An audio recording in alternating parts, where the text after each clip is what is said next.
Dos amigos inseparables, unidos por la fuerza social y las ideologías políticas, decidieron en 1991 declarar su independencia. Hoy conocidos como Rusia y Ucrania, son estos dos amigos. Los socios comerciales de gran importancia y garantes del desarrollo comercial y el intercambio de bienes y servicios sufrieron el duro golpe de esta separación. Estas tensiones habrían culminado en 1992, ¿o no? ¿Qué sentirían ustedes si un sueño cómodo y tranquilo de madrugada se ve interrumpido por una explosión militar y el despliegue armamentista de una potencia económica con delirios soberanistas? Imposible, dirían muchos, pero preguntémosle a una ciudadana de Kiev qué tal estuvo su desayuno en la mañana del 24 de febrero de 2022. Alisa, ¿cómo estás? Mal, ¿no lo ves? Llevamos años sometidos a una represión cultural devastadora. Han sido días demasiado difíciles. ¿De qué hablas, Alisa? ¿La guerra no inició en 2022? Eso creen los ignorantes como tú.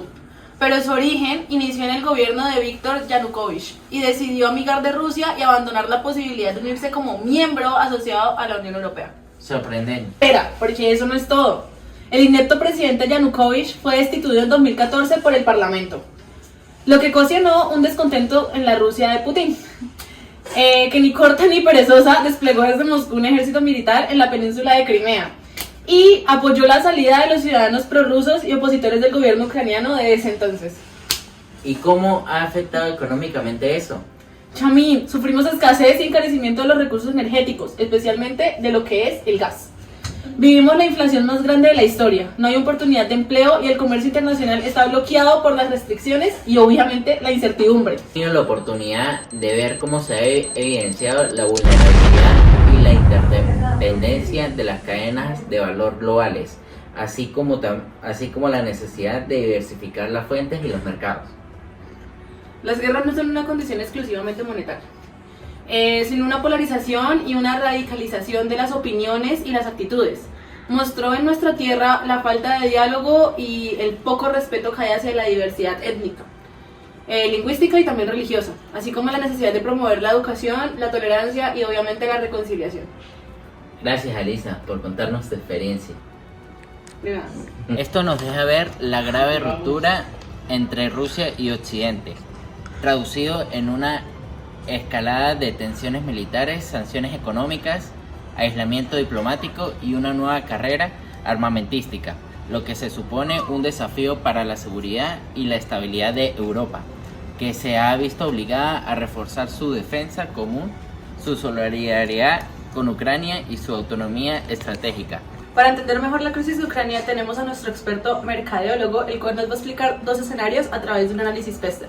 El primer escenario en el cual la guerra o pues la crisis de Ucrania escale y pues no se resuelva, y un segundo escenario en el cual vamos a resolver esta crisis. La matriz Pester es una herramienta estratégica utilizada por empresas, conflictos, entre otras alternativas, para determinar los distintos factores que se propenden a la continuación de desarrollo estratégico o de desarrollo de conflictos. Vamos a analizar acá lo que es un sector político, económico, social, tecnológico, ecológico y legal desde dos perspectivas. La primera es el acrecentamiento del conflicto entre Rusia y Ucrania. La segunda es que se para automáticamente y se finaliza por medio del diálogo. Empecemos con los factores políticos, y es la falta de diálogo precisamente entre Rusia y Ucrania, que nos lleva a que no se logre ejercer una presión efectiva por parte de la Unión Europea y la OTAN, que están proponiendo que Ucrania se alíe a la OTAN para poder hacer un despliegue militar que bloquee todas las zonas fronterizas con Rusia. En el tema de la recesión de los factores económicos está la recesión de Ucrania, que continúa en la devastación de la inflación y la caída de todos los valores y del comercio internacional. Y también tenemos la dependencia energética del gas ruso. En este contexto sucede que todo país que tuviera o que estuviera acogido a la Corte Internacional de Derecho Humanitario debía entregar al presidente Vladimir Putin apenas tocara su territorio para que respondiera por los delitos de lesa humanidad. Sin embargo, el presidente hace 3 meses estuvo entablando relaciones comerciales con China. Lo que buscaba el gigante asiático era tomar los oleoductos rusos para empezar a vender el gas a la Unión Europea, a Ucrania e incluso sectorizarlo hacia América. Esto también lleva a la volatilidad del rublo, y es que Rusia está entablando relaciones comerciales con países asiáticos, pero a la vez cerrando todo su comercio o presentando una restricción por Europa, por Estados Unidos y por varios sectores americanos. Tenemos en factores sociales la violación de derechos humanos, Pero también tenemos una división de sectores, que son prorrusos y proeuropeos. Los prorrusos que defienden que Rusia debe tomar dominio del territorio ucraniano, pues desde la disolución de la Unión Soviética esto es parte del territorio ruso. Y los proeuropeos consideran que la OTAN debe tomar parte de Ucrania para poder hacer un despliegue militar y defenderse de las armas rusas.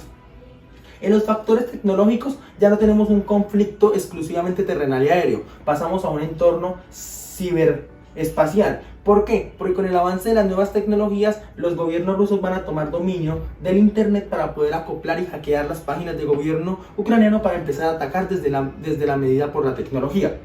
Y también el avance en el armamento militar, el uso de armas nucleares por parte de Rusia. Tenemos en los factores ecológicos, como es evidente, la contaminación del aire, del agua y del suelo, que lleva a la pérdida de la biodiversidad, que ya se encuentra en peligro y en fase de extinción debido a los inminentes ataques en las zonas importantes rusas. Finalmente tenemos la violación de acuerdos internacionales y Ucrania reclamando el respeto a la soberanía. En este caso tenemos tres alternativas. El acuerdo de Minsk, que se firmó en 2014, que propendía parar la guerra que se había presentado en aquel entonces por el presidente vigente y por el despliegue militar de Moscú. Tenemos también el acuerdo de Budapest, que se firmó en 1990 y lo que buscaba era incluir y bloquear el uso de los armamentos nucleares que había recibido Ucrania por parte de la Unión Soviética en su disolución. Y finalmente tenemos los acuerdos de la Unión Europea, es que Ucrania había firmado acuerdos sociales para respetar la soberanía y los derechos humanos por parte de la Unión Europea. Sin embargo, en este caso Rusia ha incumplido los tres decretos. En el otro contexto nos encontramos con el conflicto resuelto. En los factores políticos se logra resolver mediante el diálogo. Y es que se establece un estatus especial para Ucrania como un terreno soberano. Rusia acoge y respeta las decisiones dictaminadas por el Parlamento Europeo y finalmente se acaba respetando la soberanía. Tenemos que en los factores económicos se diversifica la oferta energética y es que también Ucrania se aprovecha de los oleoductos de gas que acaba de instalar Rusia para diversificar su comercio. Tenemos el aumento de Rusia en los incrementos energéticos y es que a la par, al aliarse con Ucrania y el Ucrania tener relaciones con los sectores americanos y europeos, se puede aumentar los ingresos. Tenemos la mejora de la situación humanitaria y la reintegración de los desplazados internos. Y es que pese a que solo los prorrusos han sido defendidos por Rusia, también los proeuropeos han sido sacados del territorio y llevados a zonas europeas que tienen aleaciones especiales para inmigrantes. Entonces toda la persona de territorio ucraniano puede volver a su zona. Tenemos entonces en la parte tecnológica ya no un ataque ciberespacial, sino más bien un desarrollo en la innovación y en la modernización tecnológica de Ucrania. Y es que aprovecha los factores económicos que se disuelven mediante Rusia y que se añaden por sus comercios con Estados Unidos para desarrollarse infraestructuralmente, para el desarrollo de vías y para la protección de la biodiversidad, para restaurar los ecosistemas y hábitats naturales, así protegiendo también la vida animal como un factor ecológico.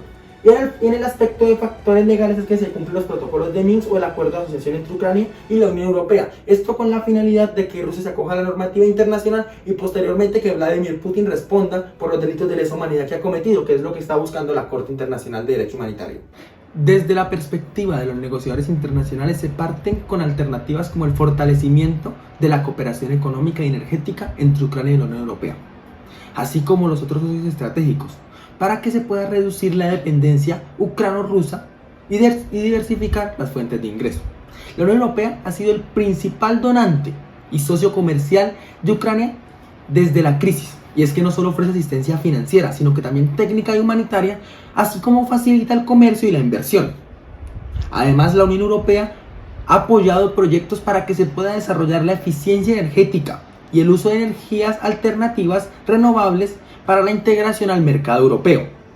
Estas medidas contribuyen precisamente a que se aumente la resiliencia y la soberanía energética de Ucrania frente a Rusia para posibles interrupciones o manipulaciones futuras y que permita una validación y un acrecentamiento comercial no solo con Ucrania y la Unión Europea, sino con Ucrania y los mercados americanos.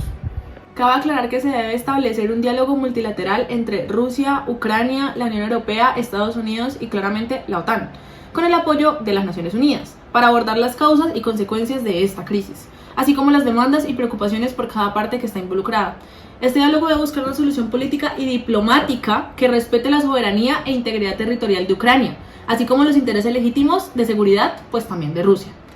También se deben incluir medidas de confianza y desescalada militar, como el cese al fuego, la retirada de tropas y armas, el intercambio de prisioneros y claramente, y no menos importante, el acceso humanitario. También debemos apoyar los esfuerzos de mediación del Grupo de Normandía, que está conformado por Alemania, Francia, Rusia y Ucrania, y del grupo de contacto trilateral que está formado por la OSCE, Rusia y Ucrania, que han impulsado los procesos de paz en el este de Ucrania desde el año 2014. Estos grupos han logrado acuerdos importantes como los protocolos de Minsk y las declaraciones de París y Berlín, que establecen una hoja de ruta para el fin del conflicto y la restauración del control ucraniano sobre sus fronteras. Sin embargo, estos acuerdos no se han implementado plenamente debido a la falta de voluntad política y a las violaciones constantes del alto al fuego. Por lo tanto, se requiere un mayor compromiso y presión de la comunidad internacional para garantizar su cumplimiento. Sì, direi che è un allarme generale per chi ancora non si fosse svegliato e non lo sapesse in questi giorni bisogna. ¿Sorprender? ¿Ya? Ya. Mejor la que... No. La Dos amigos inseparables. ¿Ya? le metí el dedo. Y el grupo de Cabe aclarar que debemos establecer